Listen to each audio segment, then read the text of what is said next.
하나님의 선한 손이 나를 도우신다라는 제목으로 하나님의 말씀을 전하도록 하겠습니다. 1920년대 미국에서는 TV와 라디오를 만드는 두 개의 유명한 전자회사가 있었습니다. 하나는 제니스고 또 다른 하나는 모토로라입니다. 이 제니스는 회사 창업주가 유진 맥도날드라고 하는 사람인데 그의 별명이 사령관이라고 하는 별명이 있을 만큼 굉장한 카리스마를 가지고 추진력이 강해서 모든 것을 자신이 원하는 방향으로 이끌었던 인물입니다. 그에 반해서 모토로라는 창업주가 폴 갈빈이라고 하는 사람인데 그는 본래 엔지니어 출신이 아니었습니다.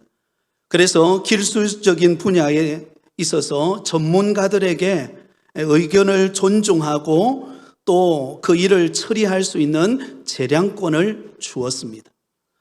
이 두 기업이 1950년대가 되었을 때 창업주가 세상을 떠나게 됩니다. 그런데 창업주가 세상을 떠나고 난 다음에 확연하게 두 기업은 차이가 나게 됩니다.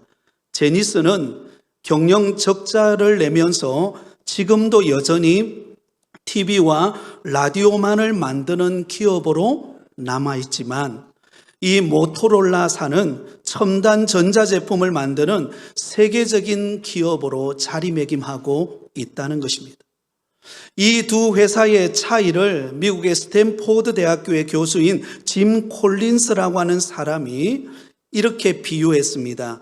시계를 만드는 사람과 시간을 알려주는 사람의 차이다. 다시 말해서 제니스사는 시계를 만드는 사람과 같다는 것입니다. 시계를 만드는 사람은 기술적인 노하우를 축적해서 좋은 제품을 만들어내기는 하지만 시계만 만드는데 치우치다 보니까 발전이 없다는 것입니다. 그 대표적인 회사가 우리가 잘 아는 필름 회사인 코닥이라고 하는 회사를 예를 들 수가 있습니다.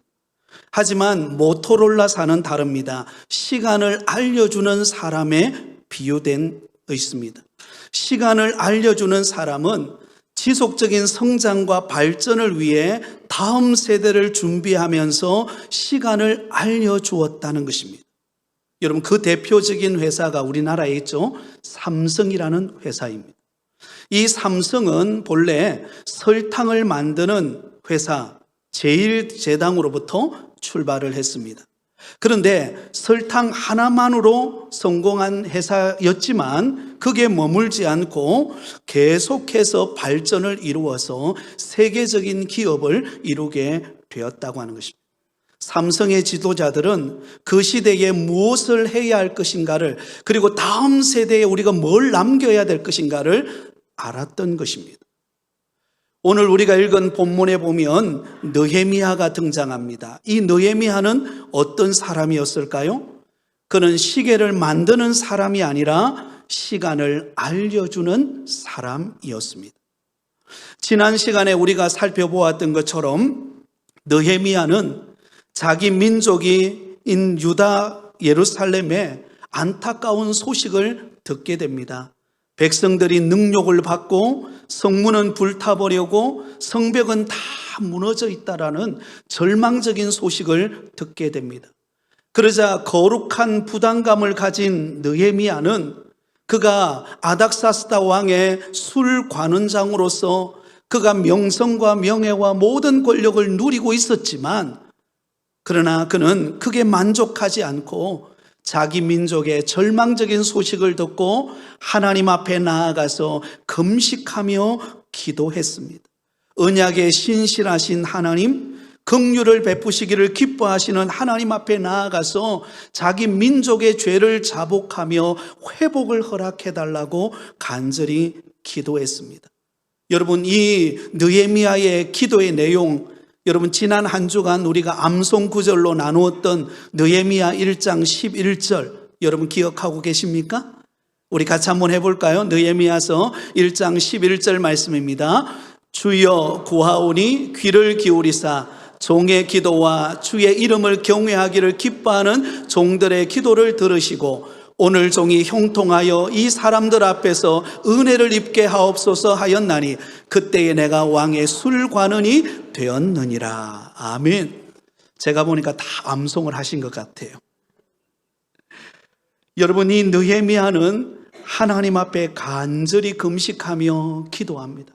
하나님, 은혜를 주십시오. 아닥사스다 왕의 마음의 문을 열어서 은혜를 주셔서 그 회파되어져 버린 자기 민족을 회복할 수 있는 길을 열어달라고 간구합니다.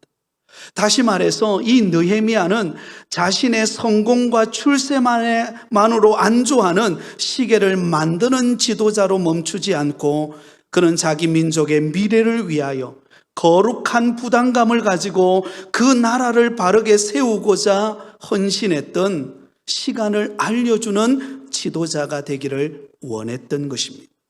여러분, 그러자 하나님 앞에 간절히 부르짖어 기도했을 때 무슨 일이 일어납니까? 놀라운 일이 일어납니다. 오늘 우리가 읽었던 본문의 말씀이죠. 느헤미야의 기도를 들으신 하나님께서 하나님의 선한 손길로 인하여 아닥사스다 왕의 마음을 움직입니다. 근심 속에 있는 그 느헤미야의 행편을 돌아보게 되고, 그리고는 이 아닥사스다 왕이 느헤미야의 간절한 소원을 들어줍니다. 느헤미야의 간절한 소원이 무엇입니까? 자기 민족에게로 가서 그 회파되어 버린 예루살렘 성을 재건하는 일에 나를 보내달라는 요구였습니다. 그 요구를 들어주시고 여러분, 이 느헤미야가 제3차 포로 귀환을 이끌며 유다 예루살렘으로 돌아오는 놀라운 사건이 바로 오늘 본문에 기록되어 있는 내용입니다. 하나님의 선한 손이 느헤미야를 도우신 것입니다. 사랑하는 성도 여러분, 2026년도 한 해 동안 하나님의 선하신 손이 여러분을 도움으로 승리하는 한 해가 되시기를 예수님의 이름으로 축원드립니다. 안 될 것 같고 어렵고 모든 환경이 막혀 있지만 오늘 우리 장로님 기도하신 것처럼 하나님이 도우시면 되는 거예요. 하나님의 손이 우리를 붙들면 안 될 것 같은데도 되게 하시고 없는 것 가운데도 있게 하시고 응답하시는 역사가 이루어질 줄 믿습니다. 자, 그렇다면 오늘 본문 말씀을 통해서 이와 같이 하나님의 선한 손길이 나타나게 하는 일에 있어서 느헤미야가 보여준 믿음의 모습은 무엇일까요? 하나님의 능하신 손을 이끌어내는 믿음의 모습은 과연 어떤 모습이 되어야 할까요? 그 첫 번째 비결은 바로 이것입니다. 낙심하지 않고 인내하며 기도하라는 것입니다. 한번 따라하겠습니다. 낙심하지 않고 인내하며 기도하라. 여러분, 느헤미야는 자기 민족의 절망적인 소식을 들었습니다. 그런데 그가 그 절망적인 소식을 듣는 것으로 멈추지 않았습니다. 하나님 앞에 나아가서 간절히 인내하며 간구하며 기도하는 것을 볼 수가 있습니다. 오늘 보면 1절과 2절을 우리 같이 읽겠습니다. 아닥사스다 왕 제20년 니산월에 왕 앞에 포도주가 있기로 내가 그 포도주를 왕에게 드렸는데 이전에는 내가 왕 앞에서 수심이 없었더니 왕이 내게 이르시되 네가 병이 없거늘 어찌하여 얼굴에 수심이 있느냐 이는 필연 내 마음에 근심이 있음이로다 하더라. 그때 내가 크게 두려워하여.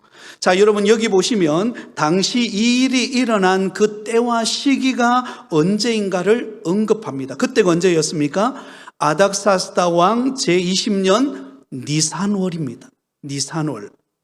자, 그렇다면 느헤미야가 친족 하나니를 통하여서 그 당시 유다 예루살렘의 상황을 듣던 그때가 언제였을까요? 느헤미야서 1장 1절에 보면 이렇게 기록되어 있습니다. 아닥사스다 왕 제20년 기슬러울에. 여러분, 이 기슬러울이라고 하는 것은 우리나라 달력으로 본다면 11월에서 12월에 해당되어지는 때입니다. 그러므로 느헤미야는 바로 11월에서 12월 정도 되는 이때에 유다 예루살렘의 상황을 듣고 그는 안타까워하며 하나님 앞에 기도를 시작합니다. 느헤미야서 1장 4절입니다. 내가 이 말을 듣고 앉아서 울고 수일 동안 슬퍼하며 하늘의 하나님 앞에 금식하며 기도하여. 하나님을 통하여 지금 예루살렘의 성은 회파되어 버렸고 불타버렸고 모든 백성들이 절망 가운데 있다라는 소식을 들었을 때 느헤미야는 그 문제를 안고 하나님 앞에 나아가 수일 동안 슬퍼하며 하나님 앞에 금식하며 기도하기 시작했던 것입니다. 자, 그런데 그 기도가 언제까지 지속되었을까요? 오늘 본문 2장 1절에 보면 아닥사스다 왕 20년 니산월이 될 때까지. 이 니산월은 우리나라 달력으로 본다면 3월에서 4월 정도 되는 시기입니다. 그러니까 느헤미야가 하나님을 통하여 유다 예루살렘의 소식을 들은 때부터 시작해서 적어도 약 한 4개월 동안 그는 매일같이 금식하면서 하나님 앞에 부르짖어 간절히 인내하며 기도했습니다. 무엇을 위해서 기도했을까요? 자기 민족의 회파되어 버린 그 성벽이 재건되기를 위하여 그는 하나님 앞에 기도했던 것입니다. 하루도 아니었습니다. 이틀도 아니고 한 달도 아니고 무려 4개월 동안 매일같이 시간을 정해놓고 하나님 앞에 간절히 부르짖어 기도하고 있었습니다. 그의 근심을 하나님 앞에 토해낸 거죠. 그런데 이 장면을 누가 알게 되었습니까? 그를 신임했던 아닥사스다 왕이 그가 지금 마음속에 수심이 가득 차 있다는 사실을 알게 되고 여러분 느헤미야에게 묻습니다. 왜 마음에 그 수심이 가득하냐고 묻는 것을 볼 수가 있습니다. 자, 여기서 우리는 한 가지 의문을 느낍니다. 아니, 왕의 술관원 정도 되었다면 왕의 신임을 받는 자리 아니겠습니까? 그러면 왕 앞에 당당하게 나아가서 아닥사스다 왕에게 왕이시여, 지금 우리 민족이 지금 예루살렘 성벽이 회파되어서 지금 어려움에 처해 있습니다. 나를 보내주셔서 그 땅에 무너진 예루살렘 성벽을 재건할 수 있도록 나를 보내주세요. 여러분 이렇게 말할 수 있잖아요. 근데 왜 말하지 않고 오랜 기간 동안 하나님 앞에 기도했을까요? 여기에는 역사적인 배경이 있습니다. 오늘 본문이 기록되기 14년 전에 학사 에스라가 이스라엘 백성들을 이끌고 제2차 포로 귀환이 이루어집니다. 그때가 주전 457년이었습니다. 그래서 이 학사 에스라가 제2차 포로 귀환이 이루어지고 난 다음에 그가 예루살렘에 도착해서 두 가지 일을 행하게 됩니다. 하나는 신앙 회복 운동을 일으킵니다. 이방인과 통혼하여서 거룩함을 잃어버린 그 유다 백성들에게 우리가 하나님 앞에 거룩함을 회복하자. 그래서 신앙 회복 운동을 일으킵니다. 또한 그와 더불어서 성벽 공사를 시작합니다. 무너졌던 성벽 공사를 시작해요. 비장한 각오를 가지고 성벽 공사를 진행하는데 무슨 일이 벌어지는가 하면 주변의 이방 민족들이 바짝 긴장하기 시작합니다. 아니, 예루살렘 성벽을 재건한다는 것은 언젠가는 정비해서 우리를 향하여서 대적해 오지 않겠나라는 두려움을 느낀 것입니다. 그래서 이방 민족들이 이 페르시아의 고위 관리들의 마음을 움직여서 아닥사스다 왕에게 상소를 올립니다. 그 상소의 내용이 바로 예루살렘 성벽을 재건하는 것을 중단시켜 달라고 하는 상소문이었습니다. 그 이유는 그들이 거짓 상소문을 올렸는데 그 내용은 이렇습니다. 만약에 왕이시여 예루살렘 성벽이 완성되어지면 유다 사람들이 다시는 조공과 관세와 통행세를 아마 바치지 않을 것입니다. 그러면 누가 손해겠습니까? 결국은 아닥사스다 왕 당신이 손해지 않겠습니까?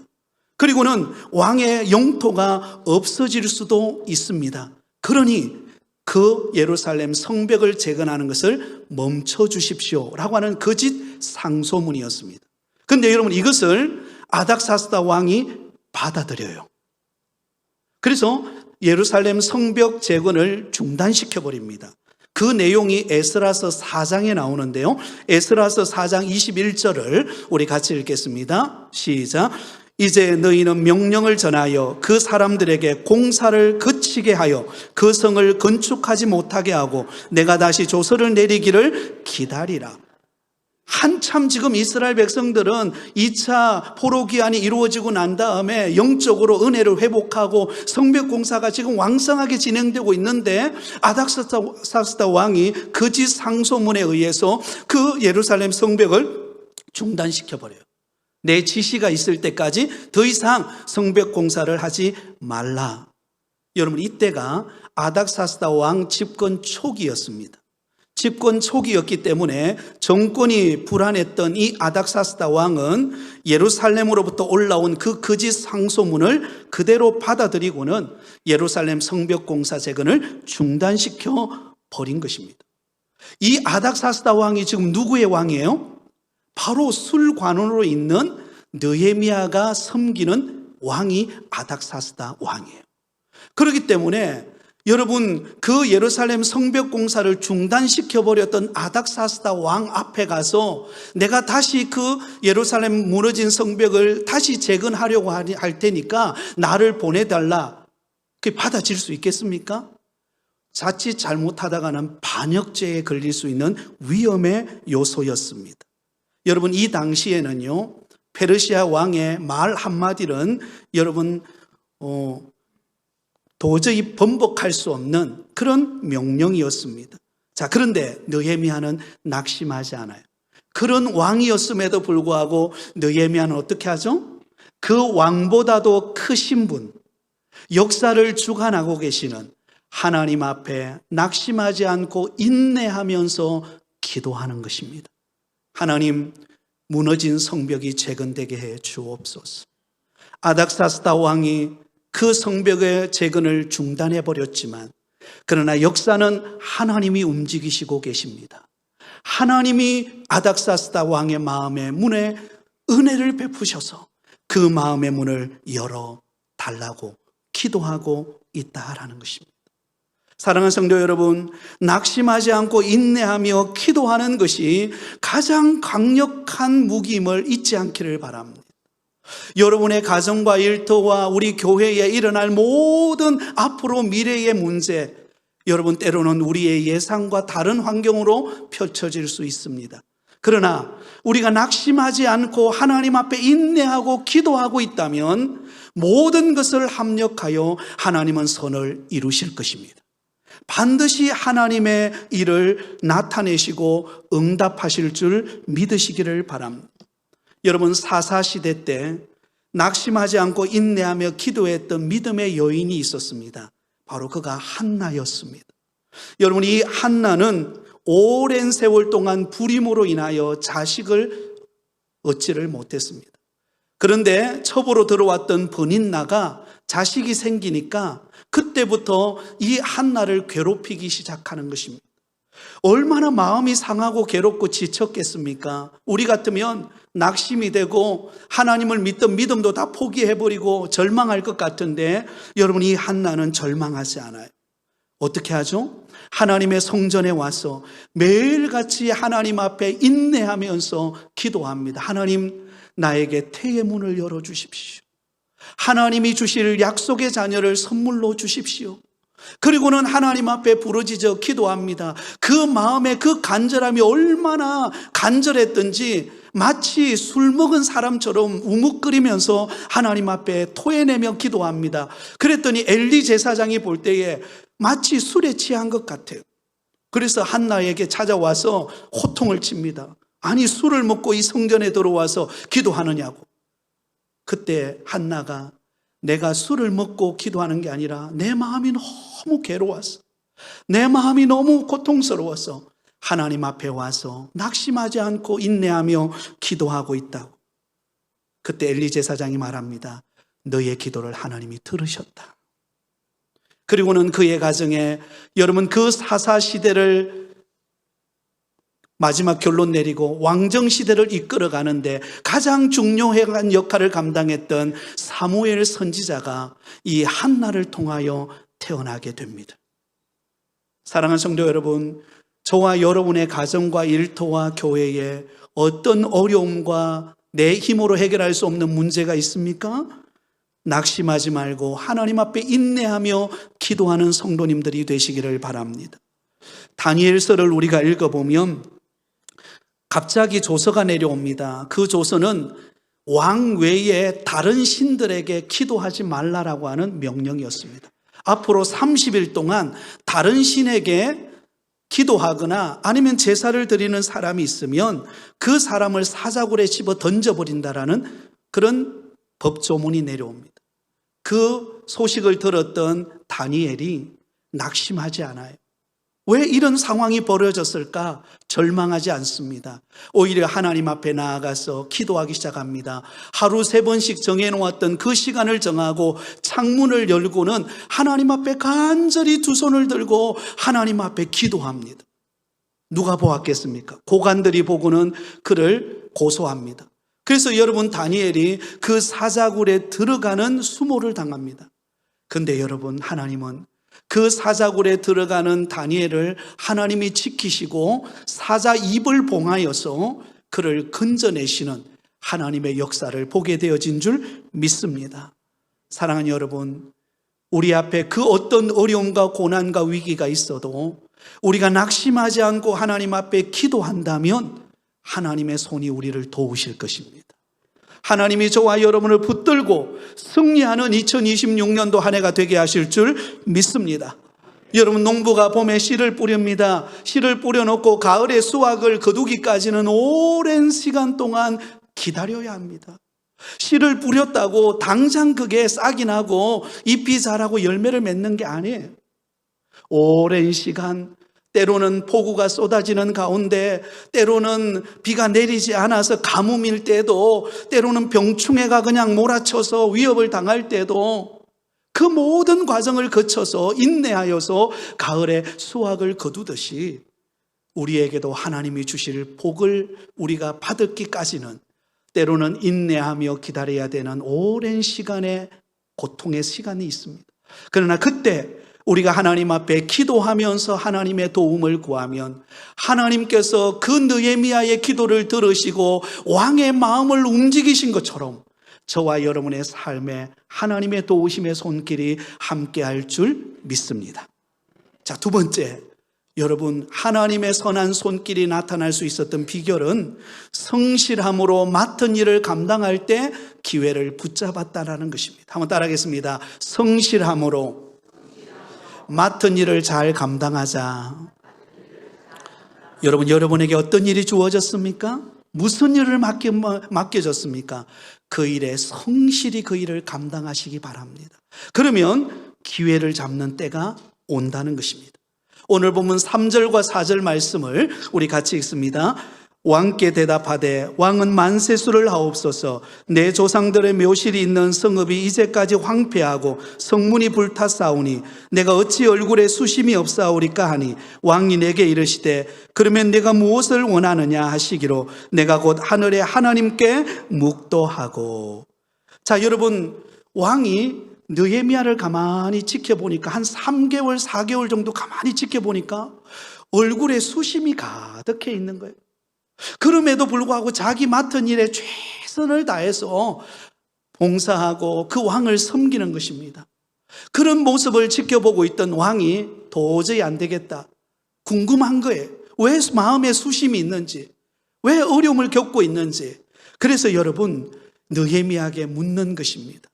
그러자 느헤미야가 자기 민족의 그 성벽이 회파되어서 지금 절망 가운데 있다라고 하는 이야기를 지금 들려주고 있는 내용이 3절과 4절의 내용입니다. 2절 말씀을 우리 같이 볼까요? 2절을 같이 읽습니다. 왕이 내게 이르시되 네가 병이 없거늘 어찌하여 얼굴에 수심이 있느냐 이는 필연 내 마음에 근심이 있음이로다 하더라. 그때 내가 크게 두려워하여. 여러분, 느헤미야는 평소처럼 늘 그러했듯이 자신에게 주어진 자리에서, 자기에게 맡겨진 직분의 자리에서 최선을 다하여 왕을 섬기고 그 맡겨진 일을 성실하게 감당합니다.